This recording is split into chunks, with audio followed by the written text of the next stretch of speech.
자, 주보 들어보세요. 주보. 자, 이렇게 막 이렇게. 네, 목사님 하세요.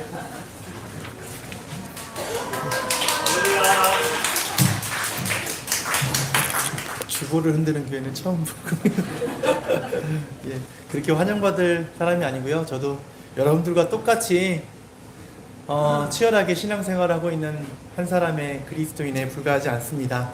물론 목사라고 하는 직분을 갖고 있지만 항상 제 부족함을 또 제 연약함을 바라보면서 항상 한탄하며 왜 나는 이것밖에 하지 못하는가 라고에 대해서 조금 더 고민하는 그런 사람일 뿐입니다.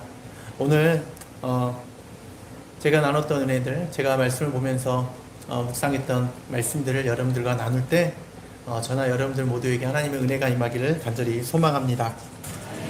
바울의 사명이 무엇입니까? 가장 중요한 사명은 이방인을 구원하는 사명입니다. 사도행전 9장 15절에 보면 아나니아에게 사도 바울에 대해서 이렇게 말씀하시죠. 주님께서 그에게 말씀하셨다. 가거라. 그는 바로 사도 바울을 얘기합니다. 그는 내 이름을 이방 사람들과 임금들과 이스라엘 자손들 앞에 가지고 갈 내가 택한 내 그릇이다.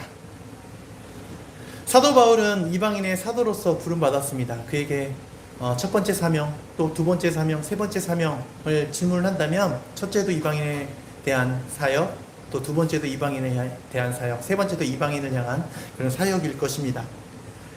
실제로 사도 바울은 이방인의 사도로서의 본연의 사명을 잘 감당했습니다. 수많은 열매들을 거두었습니다. 수많은 제자들을 또 성장시켰고 또 수많은 교회를 세웠습니다. 이 정도라면 사역자로서는 어떨까요? 충분하게 성공한 사역을 했다라고 말할 수 있습니다.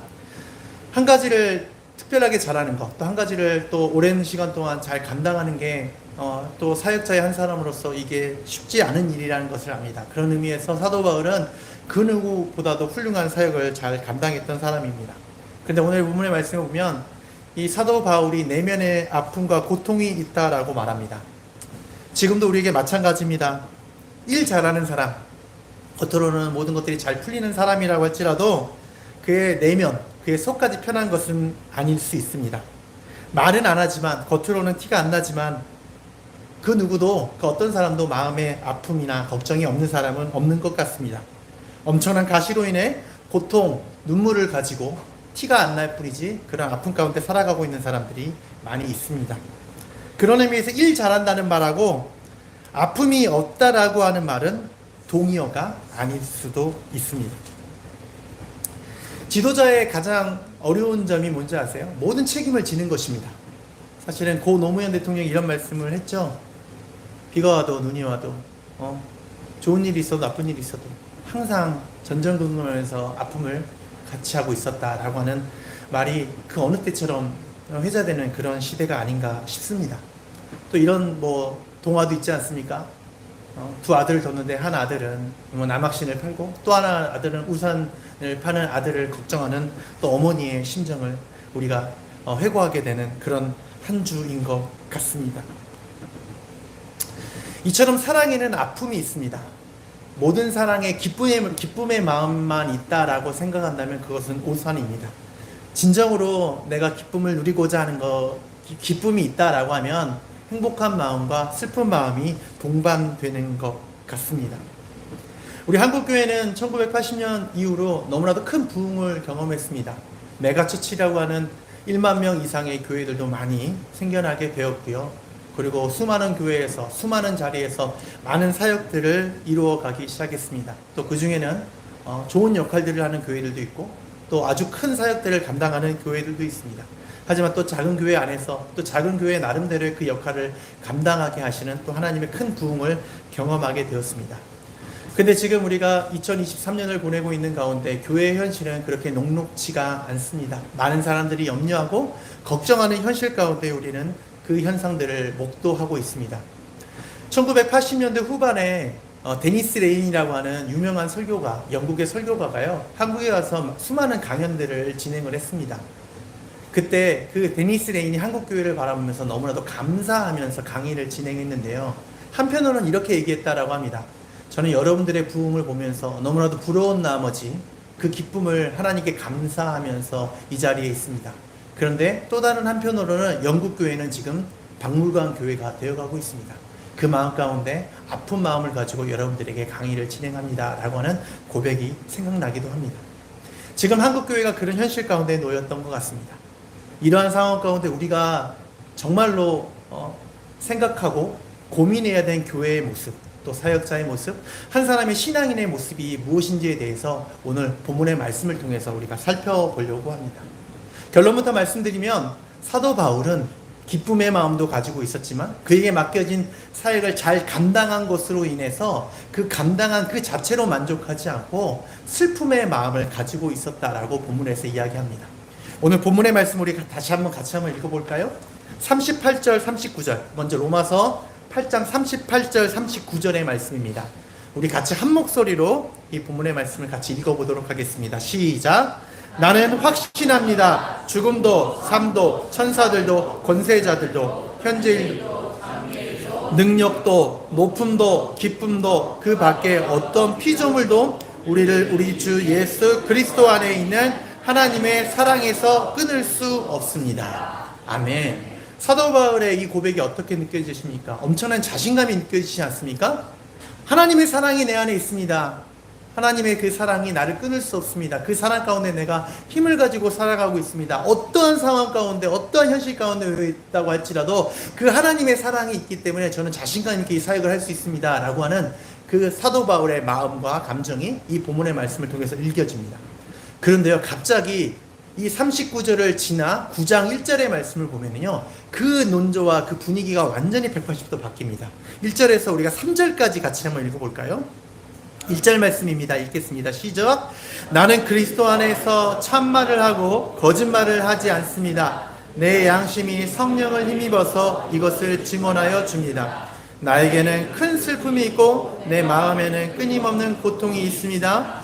나는 육신으로 내 동족인 내 결례를 위하는 일이면 내가 저주를 받아서 그리스도에게서 끊어질지라도 달게 받겠습니다. 아멘. 그렇게 자신감이 넘치던 사도 바울의 마음이 9장 1절을 통해서 완전히 바뀌어져 버립니다. 본인이 얘기합니다. 나는 거짓말하지 않습니다. 지금부터 진실만을 말합니다. 내 양심이 성령을 힘입어서 이것을 증언하여 줍니다. 분명한 사실입니다. 나에게 정말로 큰 슬픔이 있습니다.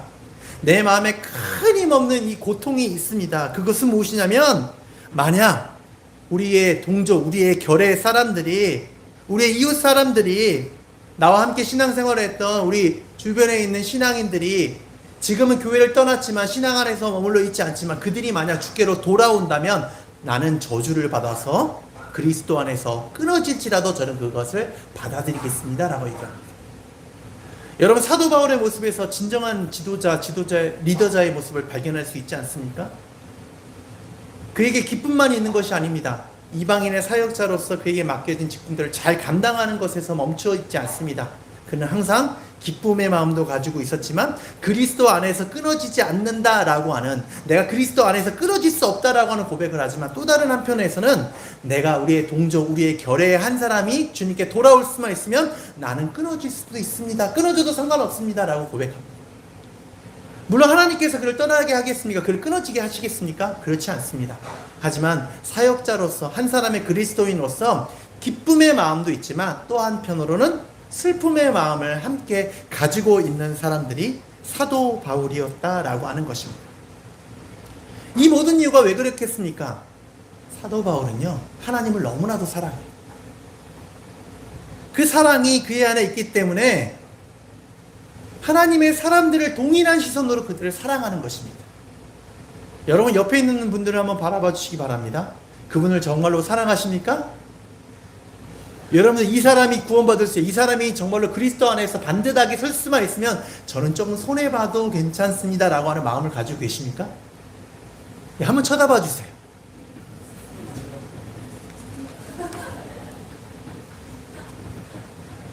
여러분 행복한 삶을 살고 계시죠? 예, 행복하십니까?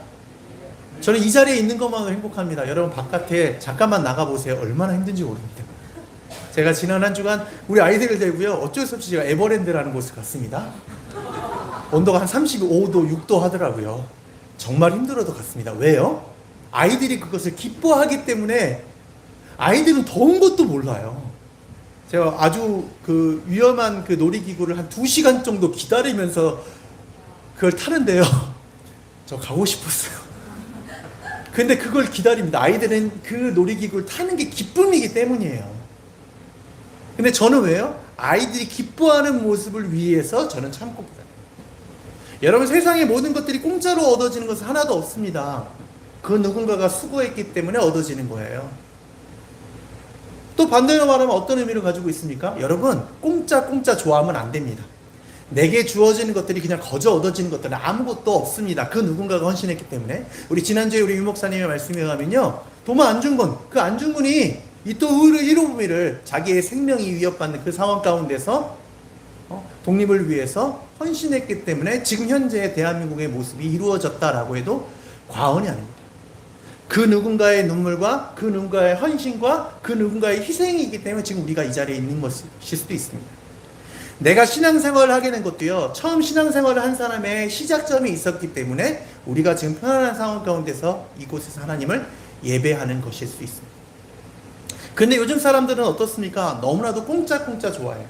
그리고 조금만 수고하고 많은 것들을 얻으려고 하는 그런 현상들이 이 세상들을 지배하고 있습니다. 하지만 여러분, 진짜는요, 대가를 치러야 돼요. 사도 바울이 그의 인생을 통틀어서 이방인의 사역자로서 헌신했기 때문에 이방인의 교회들이 세워질 수 있었던 것처럼, 또 그가 자기 동포 교회를 위한, 교회 사람들을 위한 그런 애끓는 마음들이 있었기 때문에 하나님께서 그를 귀하게 쓰신 것인 줄로 믿습니다. 그러므로 우리 이곳에서 예배하는 모든 우리 순리교회, 또 성안비전교회 성도 여러분, 주님 앞에서 정말로 신실하게 쓰임받길 원하신다라고 하면 대가를 치르지 않은 여러분들이 되시길 바랍니다. 가만히 있는 것은 1차원적인 차원에 지나지 않아요. 내가 대가를 치르지 않고 영광을 받겠다? 그거는 다 도둑놈 심보예요. 제가 운동을 참 좋아하거든요. 여러분, 살을 빼고 싶어요. 저는 항상 몸무게, 여러분 혹시라도 운동하고 나면 꼭 저울에 올라가시잖아요. 체중계. 그럼 살이 빠져 있으면 얼마나 더 좋습니까? 특히나 아침에 많이 재잖아요. 공복일 때 그럼 그 몸무게가 내 몸무게인 것처럼 생각하면서 꼭 올라가고, 물 한 잔 안 마시고 올라갑니다. 근데 여러분, 살 빼는 가장 좋은 방법은 뭐예요? 살은 어떻게 빼야 됩니까? 예, 운동해서 빼야 됩니다. 여러분, 살 빼는 거는요, 약 먹고 빼면 안 돼요. 다이어트 보조제는 뭐예요? 보조제일 뿐이지요. 건강하게 살을 빼려면요, 운동해서 빼야 돼요. 근데 요즘 많은 사람들이 운동해서 빼는 것보다 약 먹고 빼려고 해요. 굶어서 빼려고 합니다. 그러니까 탈이 나는 거죠. 그러니까 모든 것들이, 모든 세상의 이치라는 것은요, 이 과정이 필요한 거예요. 근육을 또 움직이고, 또 모든 활동을 통하여서 그 활동을 통한 그 것들이 이 육체 안에 있는 것들이 다 순환되어서 건강한 육체로 변하게끔 하는 거예요. 여러분, 헬스라는 운동, 역기를 드는 운동이 왜 힘든지 아세요? 중력을 거스르는 거잖아요. 그러니까 중력이 내 향하는 대로 가만히 앉아있으면, 사람은요, 가만히 있으면 편할 것 같은데 그렇지 않습니다. 왜 중력을 거스르는 운동을 하고 또 뜀박질을 하고 운동을 하느냐? 그걸 통해서 이 내 안에 있는 산소가 활동을 하고 내 안에 있는 피가 돌아서 내가 건강해지는 거예요. 세상의 이치도 이럴 것인데 하나님의 나라의 세계도 마찬가지 않습니까? 하나님의 나라도 바로 기쁨뿐만 아니고, 기쁨만 누리려고, 나만 행복해지려고, 나만 안락하게 되려고, 내가 성공하면 모든 것들이 다 이루어지는 것처럼 생각하는 것은요, 1차원적인 차원에 지나지 않습니다. 진짜는요, 기쁨이 있는 곳에 슬픔이 있다는 사실을 기억하면서 사도 바울의 마음과 같이런 기쁨을 누리는 것이 아니고, 영광만을 누리는 것이 아니고 슬픔의 현장, 긍휼의 현장을 바라보면서 하나님 아버지 앞에 나아가는 것이 진정한 성숙한 그리스도인들의 모습이다라고 하는 것입니다. 그러므로 여러분들, 사랑하는 모든 주의 백성들, 여러분들이 희생하고, 또 여러분들이 누구보다 조금 더 많이 봉사하고, 그 누구보다도 어려운 사람들을 더 찾아가고 노력하고 수고하는 건 헛것이라고 생각하지 마십시오. 그 안에서 진짜가 나옵니다. 그리고 남들보다 조금 더 움직이고 조금 더 활동하고 조금 더 노력하고 조금 더 여러분들이 최선을 다하여서 섬길 수 있는 그 자리에 우리 모두에게 하나님께서 능력을 주셔서 더욱더 놀라운 일들을 감당하게 하실 줄로 믿습니다. 두 번째는 사도 바울이 이 모든 행위를 할 수 있었던 배경에는요, 바로 하나님의 사랑이 그의 안에 거하기 때문입니다. 그 사랑이 있기 때문에 그 사랑의 모습으로 그 다른 사람들을 사랑의 눈으로 바라볼 수 있었던 거예요. 그의 민족을 진정으로 사랑하기 때문에, 그 민족의 동포들을 너무나도 사랑하기 때문에 그가 헌신할 수 있었고, 그가 기쁨을 누리고 충분하게 자랑하고 그럴듯하게 사람들 앞에 내가 이 정도의 사역을 했고 이 정도의 교회를 세웠고 이 정도로 부흥한 교회의 목회자다라고 자랑할 수 있지만, 그 안에 머무르지 않고 슬픔의 현장을 바라볼 수 있는 배경에는 그 안에 하나님의 사랑이 있기 때문입니다. 하지만 자기의 마음대로 모든 것들을 할 수가 없잖아요. 자기의 원하는 뜻대로 모든 것들을 바꿀 수가 없습니다. 자기가 이 사람이 잘못된 것들을 알아요. 이 사람이 세상으로 나아가는 것들을 알아요. 그런다고 해서 그 사람을 가지고 와서 그 사람에게 가서 너 잘못됐어 강제적으로 끌어올 수 없는 그런 상황 가운데서 처할 수가 있습니다. 그때 사도 바울은 어떻게 합니까? 그는 기다릴 줄 알았습니다. 그는 인내하면서 그 사람을 위해서 기도할 줄 알았습니다. 바로 사랑에는요, 부드러운 기다림이 있습니다. 여러분, 힘이 센 사람, 또 권력을 가진 사람이 그 힘을 어떻게 사용합니까? 남을 굴종시키고 굴복시키기 위해서 사용합니다. 자기가 원하는 대로 이루어지게끔 하려고 그 사람을 억압하는 경우들도 있습니다. 권력을 가진 사람들이 겸손해졌다가 권력을 획득하는 순간 그 사람을 공격하는, 그 사람에게 굴종시키려고 하는 그런 모습들을 우리는 주변에서 많이 경험하게 됩니다. 하지만 그 사람 또한 가정에 들어오면 어떻습니까? 내가 아무리 힘이 있다고 할지라도, 외부에서 힘이 있다고 할지라도, 내가 사람들에게 존경을 받는다고 할지라도 가정에 오면 나는 누가 돼야 돼요? 어떤 사람이 돼야 돼요? 아빠가 돼야 되고 엄마가 돼야 되고 자녀가 되어야 됩니다. 내가 아무리 힘이 세고 올림픽 금메달을 따는 사람이라고 할지라도 그 힘을 가지고 아이들을 굴종시키고 굴복시키면 그 힘을 사용하는 사람은, 이 사람은 바보일 수밖에 없어요. 우리는 어떤 사람이어야 돼요? 그 힘을 사용하지 않고 그 아이들이 잘못된 행동을 한다고 할지라도, 조금 부족해 보인다고 할지라도, 내 마음에 온전하게 그 사람이 보이지 않는다고 할지라도 기다려줄 줄 알고 인내할 수 있는 사람이 지혜로운 사람들입니다. 오늘 본문 말씀 우리가 다시 한번 읽어보도록 하겠습니다. 4절 5절 말씀입니다. 우리 같이 한번 읽겠습니다. 시작. 내 동족은 이스라엘 백성입니다. 그들에게는 하나님의 자녀로서의 신분이 있고 하나님을 모시는 영광이 있고 하나님과 맺은 언약들이 있고 율법이 있고 예배가 있고 하나님의 약속들이 있습니다. 족장들은 그들의 조상이요 그리스도도 육신으로는 그들에게서 태어나셨습니다. 그는 만물 위에 계시며 영원토록 찬송을 받으실 하나님이십니다. 아멘. 아멘. 사랑하기 때문에 존중하는 마음이 생기는 거예요. 그들이 지금 믿음 안에 떠나 있다고 할지라도 그 사람의 원뿌리는 어떤 사람들이에요? 하나님의 자녀들이에요. 쉽게 판단하거나 쉽게 정죄하려고 하지 않습니다. 이 사람들이 나를 공격하고 나에게 해를 가한다고 할지라도 이 사람들을 존중하는 모습을 사도 바울은 보여줬습니다. 그러니까 우리가 그리스도인들 가운데 잘못된 정죄를 하는 경우가 있어요. 우리 성도님들까지 가운데 예전에 제가 사역했던 교회에서 꼭 이렇게 하신 분들이 있어요. 저 집사님은 새벽 예배도 잘 나와.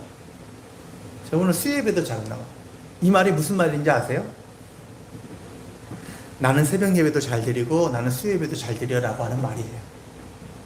그 가운데 누가 있는 거예요? 자기도 알지 못하는 가운데 상대방을 정죄해요. 만약 이분이 기도가 필요한데 기도를 못한다라고 하면 그런 말들을 그 누군가에게 하는 것보다도 그 영혼을 위해서 기도하는 것들이 필요해요. 만약 이분이 기도하기를 바란다 라고 하면 내가 기다려주면서 이분이 필요한 것들이 뭐고 이 사람에게 지금 무엇이 가장 중요한 것인가에 대해서 우리가 생각하면서 나는 조용한 마음으로 기도하는 것들이 훨씬 더 지혜로운 모습일 수 있습니다. 그러므로 여러분들에게 사랑의 마음이 있다라고 생각하면, 그리스도의 사랑이 머무른다라고 하면 기다릴 줄 아는 우리가 되어야 됩니다. 인내할 줄 아는 그런 믿음도 필요합니다. 그것이 바로 성숙한 모습입니다. 여러분, 성복을 무너뜨리는 방법은 쉬운 방법이 있습니다. 다이나마이트 터뜨리면 펑 터져요. 그런데요, 사람은요, 한 인간은요, 성숙한 인격체는요, 성벽이 아니고 빌딩이 아닙니다. 그 사람을 세울 때는요, 격려하고 또 위로해주고 도와줄 때 그 한 영혼은 그 한 영혼으로서의 존중을 받을 수 있고 그 한 영혼 비로소 성숙하게 됩니다. 말씀을 마무리하겠습니다. 교회는요, 기쁨만 있으면 안 됩니다. 슬픔이 함께 공존해야 합니다. 여러분, 이 슬기교회에서 신앙생활하는 것들이 기쁘십니까? 예, 그렇다면 우리 마음 가운데 한 가지가 더 필요합니다. 세상을 바라보면서 슬픔의 현장 가운데 지금도 너무나도 힘들게 노동하면서 자기의 삶을 유지하기 위해서 노력하고 있는 그 사람들을 바라보면서 긍휼의 마음을 가지는 성숙한 그리스도인들이 되길 바랍니다. 그리고 더 나아가서 그들과 함께 호흡을 나누는 길이 무엇인가, 그들을 위로할 수 있는 것들이 무엇인가를 바라보면서 정말로 진정한 긍휼의 마음이 우리 가운데 있기를 간절히 소망합니다. 그리할 때 우리 교회는 비로소 건강한 교회를 이룰 수 있습니다. 왜 연합교회들을 이루어가고 또 여러 가지 모습에서 사람들이 하나가 되는 그런 과정들을 진행하는 이유도 이 안에 큰 의미를 내포하고 있습니다. 다른 것들이 아닙니다. 혼자 할 수 없으니까 함께 해나가야 되고, 내가 혼자 할 수 없기 때문에 우리 공동체로 하나님께서 일하게 하신다는 사실을 우리가 기억해야 합니다. 사랑과 아픔은 함께 공존합니다. 눈물과 사랑이 함께할 때 진정한 하나님의 은혜가 나타납니다. 내가 아무것도 하지 않으면서 하나님의 은혜를 받겠다? 이것은 때로는 잘못된 것일 수 있습니다. 내가 하나님의 은혜를 경험하길 원한다? 라고 하면 여러분, 슬픔의 현장 가운데 함께 동참하시길 바랍니다. 그 대가와 짐을 질 수 있는 우리가 되기를 바랍니다. 그럴 때 진정한 생명이 우리를 통해서 잉태되어져 가고 우리를 통해서 건강한 공동체가 세워지게 될 것입니다. 기도하겠습니다. 아버지 하나님, 하나님의 은혜가 있는 곳에 우리가 있기를 원합니다. 하나님의 기쁨이 있는 곳에 우리가 있기를 원합니다. 하나님께서 기뻐하는 현장, 그 너머에 슬픔 가운데 놓여있는 그 사람들과 함께 우리가 호흡하며 그들을 위로하며 그들의 아픔을 함께 나누어 줄 수 있는 우리가 되기를 원합니다. 주님, 함께하여 주시옵소서. 감사드리며 예수님의 이름으로 기도드립니다. 아멘.